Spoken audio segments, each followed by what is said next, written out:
Glavni vir za namakalni sistem na kmetiji Pukšič je bila uporabljena vrtina, ki ima globino 29 metrov.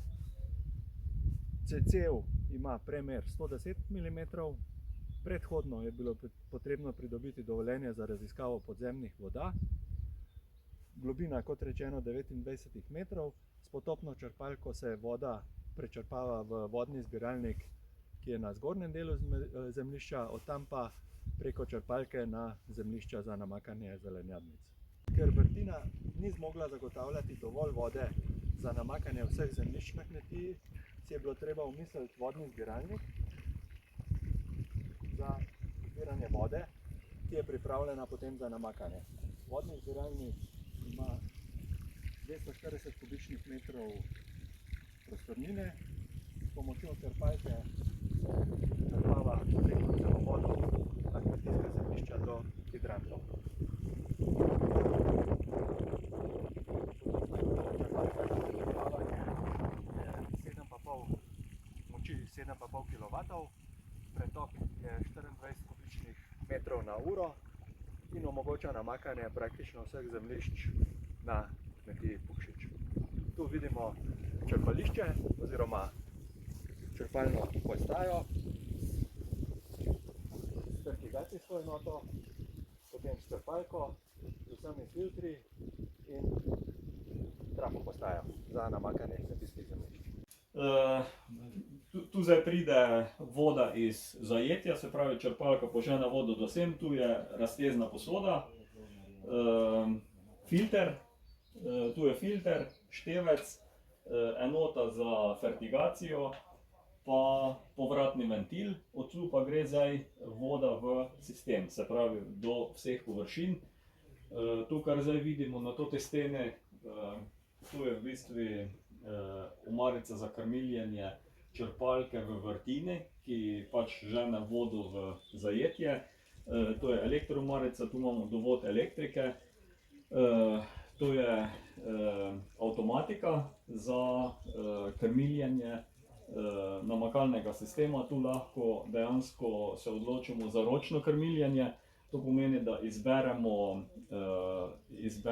pač polino, ki jo želimo namakati, se pravi površino, pa izberemo čas, kako dolgo želimo namakati, lahko pa nastavimo avtomatsko, se pravi, ne vem, če imamo posejano zelje, pa imamo pripravljene razpršilce na njivi, pa lahko rečemo, recimo, zjutraj ob 4 se začne namakati, pa se namaka recimo 1 uro, ne, se pravi, lahko avtomatsko nastavimo, ali pa zdaj, ko imamo v rastlinjaku kumarice, lahko rečemo, ok, recimo zjutraj ob 6, od 6 do pol 8 se namaka kapljično namakanje, ne.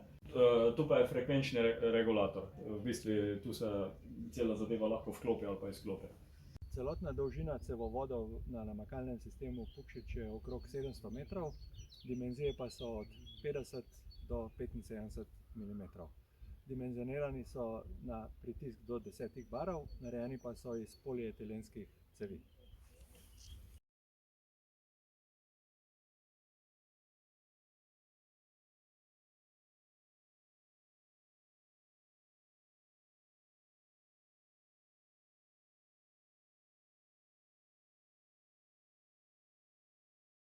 Naša kmetija, Moja biodežela, je v ekološki pridelavi od leta 1999.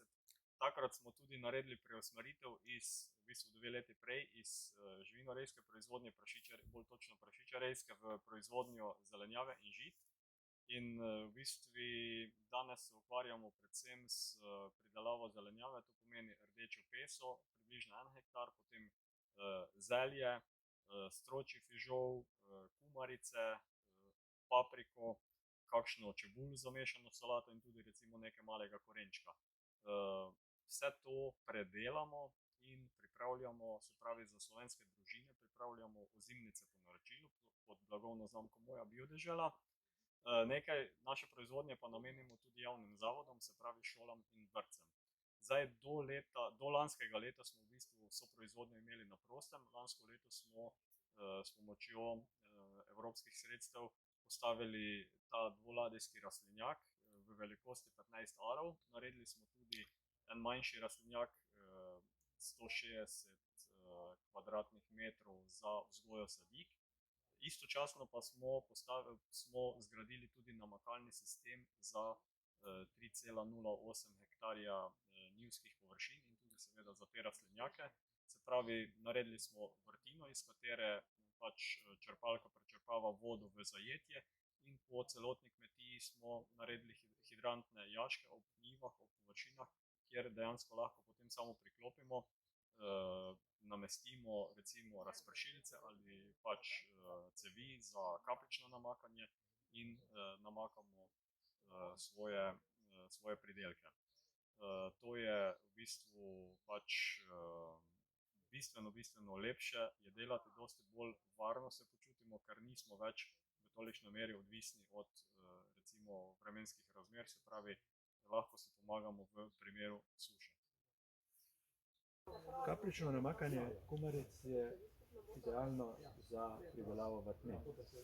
Tu vidimo kapljične cevi, zakopane po 2 cevi na vrsto pod folijo. Kapljači so na razdalji 40 cm, pretok pa je 2,1 litra na uro. Gre pa za kompenzacijske kapljače, kar pomeni, da je pritisk v vseh kapljačih v celotni vrsti enak. To omogoča posebna tehnika, ki izenači pritisk v vsakem kapljaču posebej.